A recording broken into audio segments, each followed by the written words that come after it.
Hey guys, I am finally able to talk to you about the 2017 HOYT Carbon Defiant. I've wanted one of these bows for a very long time and got my hands on it and couldn't be happier.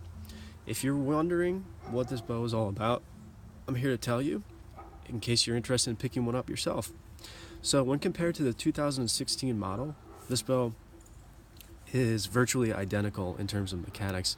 I noticed some very minor aesthetic changes to the bow when compared to the 2016 model. First off, the logo itself is definitely different. It used to be silver with a carbon fiber weave finish. I like the simpler black one myself. I also noticed that some of these pieces were hydro-dipped in the old model to the camo that you had.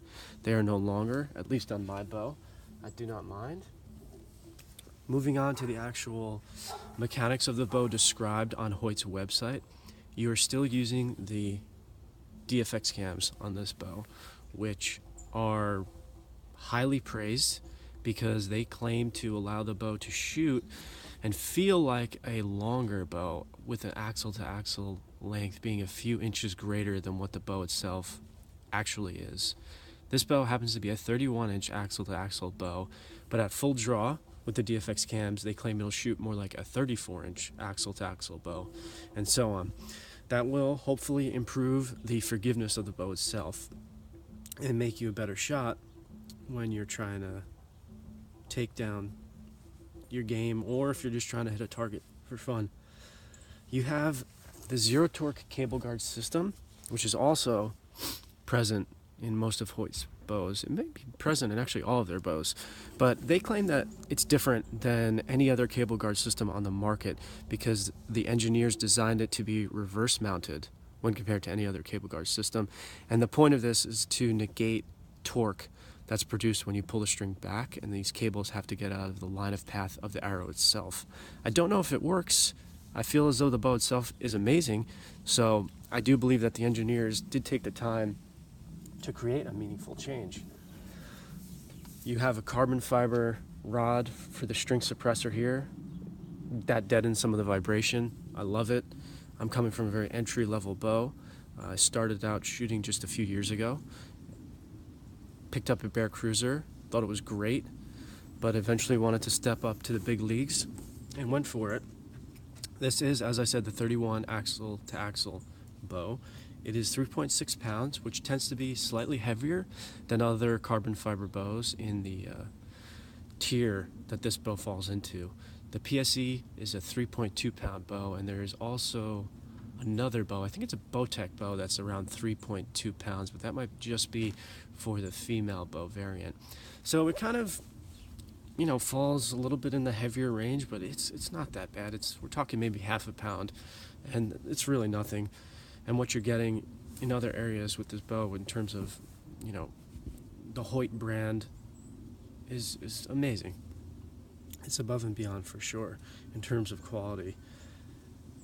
This also has a stabilizer attachment that's a little offset in the riser itself, so that if you want to mount a quiver on this side, this will counterbalance it so that it's not being torqued in one direction or the other while you're aiming, which is a great little touch, and it makes perfect sense because the balance bow is all about minimizing those forces of torque, which is excellent. HOYT claims that this bow shoots at 350 feet per second.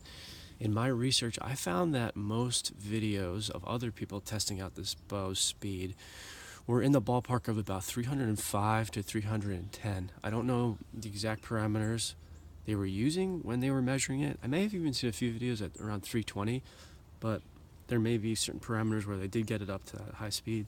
I just want to let you know that that's the range I discovered when I was looking into it. So if you're looking for like a pure speed bow, this particular one may not be that for you. I do want to talk a little bit about this camo finish. Moving on a little bit more to my personal impressions of it. When I was looking online, I couldn't quite determine what the base color of this was. This is the Under Armour Ridge Reaper pattern. Online it looked very like beige or khaki tone, but it's really much more gray in person than you'd think. And I think it does an excellent job of reflecting back some of the color tones around it. I know camouflage is not necessary when you're hunting. I'm still very new to hunting, relatively speaking, and most people say, the vision of an ungulate isn't sharp enough to pick anything up.